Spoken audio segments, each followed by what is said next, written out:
শুরু হচ্ছে আজকের গল্প ভুল, কলমে মাধবী ভট্টাচার্য।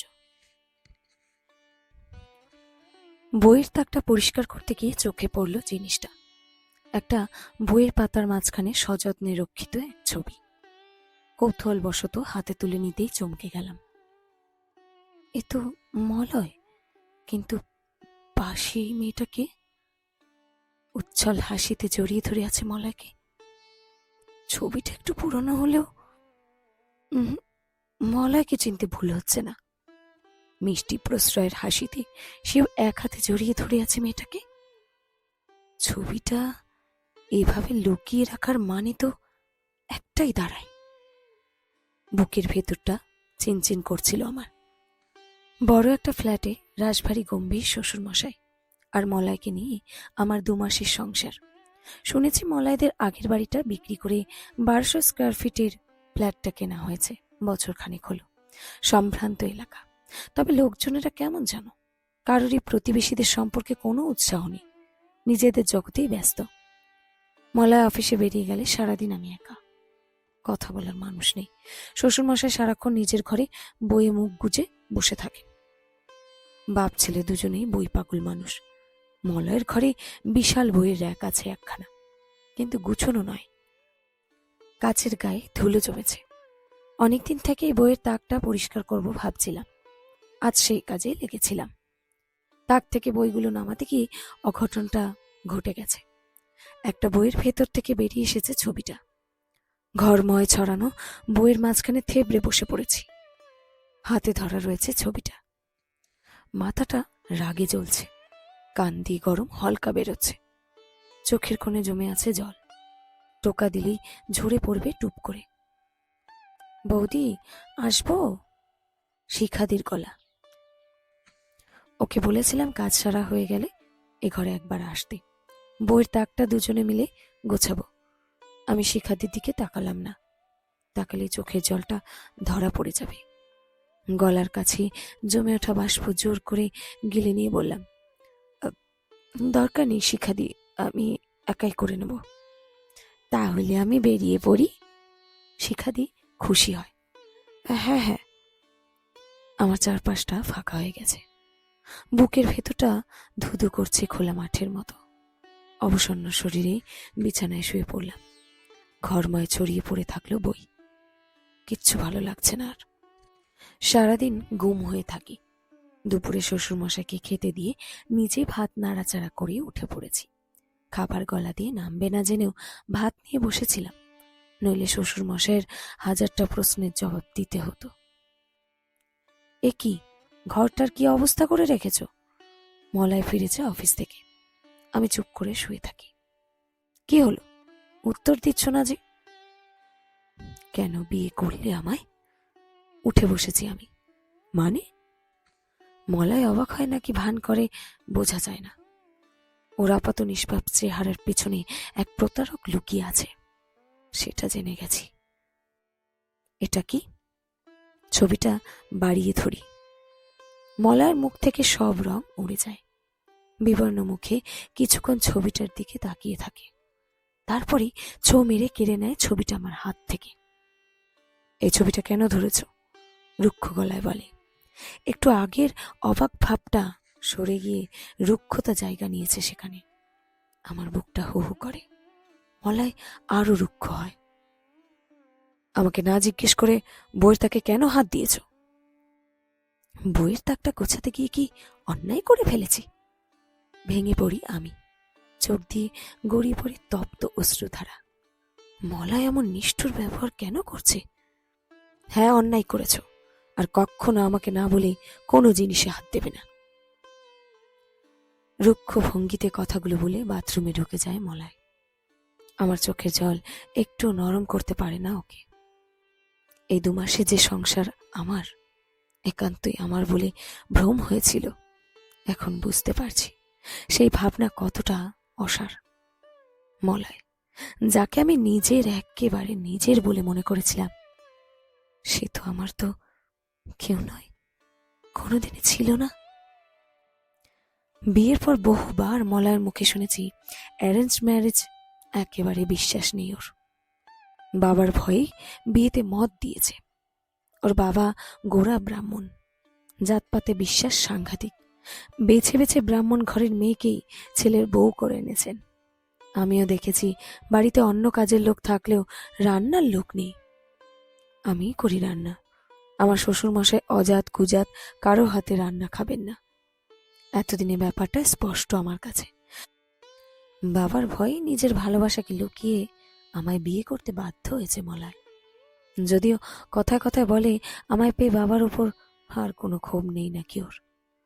প্রেম করলেও সে নাকি আমার মতো মেয়েই খুঁজেছে। সব মিথ্যে, সব চালাকি। বোকা আমার চোখে কালো চশমা পরিয়ে অবাধে মেয়েটির সাথে সম্পর্ক রাখার চল। হ্যাঁ, মলয় আজও মেয়েটির সঙ্গে সম্পর্ক অটুট রেখেছে, আর কোনো সন্দেহ নেই। বিয়ের পর থেকেই দেখেছি প্রায় অফিস থেকে দেরি করে ফেরে। জিজ্ঞেস করলে উল্টো পাল্টা অজুহাত দেয়। মাঝে মাঝে ছুটির দিনগুলোতে বেরিয়ে পড়ে, সারাদিন পর বাড়ি ফেরে। কোথায় গেছিল জিজ্ঞেস করলে ভাষা ভাষা উত্তর দেয়, যেগুলো বিশ্বাস হতে চায় না। সন্দেহ হলেও মনকে বুঝিয়েছি মলয় তো আমার সাথে স্বাভাবিক ব্যবহারই করে। কখনো বেচাল কিছু তো চোখে পড়েনি। সন্দেহগুলো দূরে সরিয়ে মিথ্যের স্বর্গ গড়তে যাওয়ার ফল আজ হাড়ে হাড়ে টের পাচ্ছি। মন স্থির করে ফেললাম মলয়ের সঙ্গে আর থাকবো না। চলে যাব বাবা মায়ের কাছে, এরপর যা হয় হোক। রাতে আমাকে কাছে টেনে মলয় আদর করে বলে, কষ্ট পেয়েছ আমার কথায়? মাপ চাইছি, প্লিজ কষ্ট পেও না। আবার অভিনয়। আমাকে শিখণ্ডী খাড়া করে যাতে মেয়েটার সাথে সম্পর্ক চালিয়ে যেতে পারে। তার জন্য কত নিচে নামবে। এক ছটকায় ওর হাত সরিয়ে দিয়ে ঠান্ডা গলায় বলি, মেয়েটা কে? এ প্রসঙ্গ থাক সুমনা, প্লিজ। কেন থাকবে কেন? কি ভেবেছিলে সারা জীবন আমার চোখে ঠুলি পরিয়ে রাখবে? বাবার চোখের আড়ালে দিব্যি লীলা খেলা চালিয়ে যাবে, কেউ ধরতে পারবে না ভেবেছ? তোমার মুখের ভাষা এত নোংরা। মলয়ের দু চোখে ঘৃণা। আমার তো শুধু মুখের ভাষাই নোংরা, তুমি যে পা থেকে মাথা পর্যন্ত নোংরা একটা মানুষ, সেটা বোঝো? খেপে যাই আমি। যা খুশি ভাবতে পারো, আমি ঘুমোচ্ছি এখন। মলয় আমাকে ছেড়ে দিয়ে পাশ ফিরে শোয়। ওর নির্লিপ্ত ব্যবহারে আমার রাগ আরো বেড়ে যায়। উঠে বসে দুহাতে ঠেলতে থাকি ওকে। তোমাকে কিছুতেই ঘুমোতে দেব না। আমার প্রশ্নের উত্তর না দিয়ে ঘুমোতে পারবে না তুমি। কেন এমন করছো? বিরক্ত মুখে উঠে বসেছে মলয়। বলো কে এই মেয়েটা? বলবো না, মলয় জেদি গলায় বলে। তুমি কেন আমার সর্বনাশ করলে? আমি যে বড্ড ভালোবেসে ফেলেছি তোমাকে। হু করে কাঁদি আমি। ছি, কাঁদছ কেন? মলয় আমাকে জড়িয়ে ধরতে চেষ্টা করে। সরে যাও তুমি, আমি কালই এ বাড়ি ছেড়ে চলে যাব। আমার কি হবে তবে? কেন ন্যাকামি করছো? ওই মেয়েটা তো আছে, ও আমার বোন, আমার ছোট বোন। হাল ছাড়া গলায় বলে ফেলে মলয়। আমি স্তব্ধ হয়ে যাই, হতবাক হয়ে তাকাই ওর দিকে। এই বাড়িতে ওর নাম উচ্চারণ করাও নিষেধ। আমি বিশ্বাস করি না। বিশ্বাস না করলে কি করব আমি? ও মৃন্ময়ী, আমার ছোট বোন। মলয়ের চোখ করুণ হয়ে আসে। বিপদে পড়লে সবাই বোন হয়ে যায়। আমি চেঁচাই, চুপ করো, বাবা শুনতে পেলে আর রক্ষে নেই। এজন্যই তোমায় কিছু বলতে চাইনি। মলয়ের দিকে অবিশ্বাসের দৃষ্টিতে তাকিয়ে থাকি। বেল বাজাতে দরজা খুলে সামনে এসে দাঁড়িয়েছে মেয়েটা, যাকে নিয়ে কাল রাত পর্যন্ত তুমুল ভুল বোঝাবুঝি চলেছিল আমাদের মধ্যে। আজ মলয় আমাকেও সঙ্গে করে নিয়ে এসেছে বোনের বাড়িতে। হাসি খুশি মিষ্টি মেয়েটা আমাকে নিয়ে কি করবে বুঝে উঠতে পারছে না। এই মেয়েটাকে শ্বশুরমশাই এতদিন ধরে দূরে ঠেলে রেখেছেন শুধু কায়স্থ ছেলেকে বিয়ে করেছে বলে। আমার এত মিষ্টি একটা ননদ রয়েছে, এতদিন লুকিয়ে রেখেছিলে কেন? মলয়ের দিকে তাকাই। ভেবেছিলাম কিছুদিন গেলে আস্তে আস্তে সবকিছু খুলে বলবো তোমায়, কিন্তু তুমি তার আগেই সব ধরে ফেললে। মলয় হাসে। বছর 5 আগে মিনু পালিয়ে বিয়ে করার পর আমার গোড়া শ্বশুরমশাই মেয়ের সাথে সব সম্পর্ক ত্যাগ করেছেন। ওর সমস্ত স্মৃতি মুছে ফেলেছেন বাড়ি থেকে। ওই একটা ছবি কোনো মতে লুকিয়ে রেখেছিল মলয়। চলে আসার সময় মিনু ছলে ছলে চোখে বলল, আবার এসো বৌদি। নিশ্চয়ই আসবো। ওর গাল টিপে দিলাম আমি। কাউকে জানতে দিই না মনের মধ্যে কি প্রতিজ্ঞা লালন করছি এই মুহূর্তে। পরদিনই শ্বশুরমশাইয়ের মুখোমুখি হলাম। এত বড় অন্যায় উনি কিসের ভিত্তিতে করছেন সেটা জানতেই হবে। তোমার সঙ্গে এ বিষয়ে কোনো কথা বলতে চাই না আমি বৌমা। শ্বশুরমশাই হাতের বইতে চোখ রাখলেন। শুধু বলুন, মিনুকে কেন দূরে সরিয়ে রেখেছেন? পালিয়ে বিয়ে করেছে বলে নাকি কায়স্থ ছেলেকে বিয়ে করেছে বলে? আমি নাছোড়বান্দা। ধরে নাও দুটোই। ও আমার বিশ্বাস ভঙ্গ করেছে, তাই ওর সঙ্গে যত স্মৃতি আছে সব মুছে দিয়েছি যত্ন করে। তোমার এত কথা জানার দরকার নেই তো, যাও এখন। আদেশের গলায় বললেন তিনি। আপনি মিনুকে দূরে সরিয়ে দিলেও মলয় যে বরাবর বোনের সঙ্গে যোগাযোগ রেখেছে সেটা জানেন কি? জানি। আমাকে চমকে দিয়ে বললেন উনি। সব জেনেও ভাই বোনের এত ভালোবাসার মাঝে দেওয়াল তৈরি করছেন? আপনি মিনুকে ফিরিয়ে আনুন। তুমি যাও এখন। আপনি যে এত বই পড়ছেন সবই বৃথা। বইতে বুঝি জাতপাতের কথা লেখা আছে? যাও তুমি বলছি। তার মুখ লাল হয়ে আসে। আপনি বুঝতে পারছেন না, আমার দিদির সাথেও এভাবে সব সম্পর্ক ত্যাগ করেছিলেন বাবা।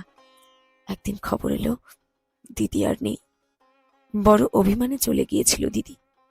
একটা অ্যাক্সিডেন্টে কেড়ে নিয়েছিল দিদিকে আর ওর বরকেও। আমার মুখ করুণ হয়ে আসে। তোমার দিদি? শ্বশুরমশাই বিহবল চোখে তাকান। হ্যাঁ, নাম না নিলেও যাকে ভুলতে পারেননি বাবা, কখনো মাপও করতে পারেননি নিজেকে। আমরা জানি, ভগবান না করুন মেনুর সাথে যদি এমন হয়, মাপ করতে পারবেন তো নিজেকে? চুপ করো। শ্বশুরমশাই চিৎকারটা আর্তনাদের মতো শোনালো। জীবনটা কদিনের বলুন তো? কত অল্প সময় নিয়ে আমরা আসি সবাই। এই ছোট্ট জীবনে যতটা সম্ভব প্রিয়জনদের জড়িয়ে তো বাঁচতে চায় মানুষ। কে কখন হুট করে চলে যায়। জাতপাতের মতো তুচ্ছ কারণে কাছের জনের সাথে দূরত্ব তৈরি করা কতটা বোকামি একবার ভেবে দেখুন। আমার দিদিটার কথা একটু ভাবুন। মিনুকে ফিরিয়ে আনুন বাবা। কিছুক্ষণ চুপ করে থেকে মাথা তুললেন তিনি। মিনু যদি এ বাড়িতে আসেও আমার সাথে যেন দেখা না করে বলে দিও। আমি প্রায় লাফাতে লাফাতে চলে আসি। রাতে বিজয় গর্ভে মলয়কে বলি, এইটুকু যখন এগিয়েছেন বাবা, বাকিটুকুও হয়ে যাবে, নিশ্চিন্তে থাকো। সত্যি তুমি অসাধ্য সাধন করলে, উজ্জ্বল হাসিতে বলে ওঠে মলয়। তারপরে ভুরু কুচকে বলে, তোমার এক দিদি ছিল, কই বলনি তো আগে? সবকিছু কি বলতেই হবে? দরকার মতো ঝুলি থেকে বের করতে হয়তো। রহস্যের হাসি আমার ঠোঁটে। সর্বনাশ, ধরা পড়লে কিন্তু। মলার চোখে ত্রাস। কি হবে ধরা পড়লে? ছাড়ো তো, মিনু তো ফিরছে, এটাই তো চাইছিলাম। হেসে ফেলি আমি। মলয়ও হাসে। ওর দু চোখে আর ত্রাস নেই, তার জায়গায় নরম ভালোবাসা ছড়িয়ে পড়েছে আমার জন্য। শেষ হলো আজকের গল্প ভুল। কলমে মাধবী ভট্টাচার্য। গল্পটি সংগৃহীত হয়েছে ফেসবুক পেজ, নাম গল্পগুজব।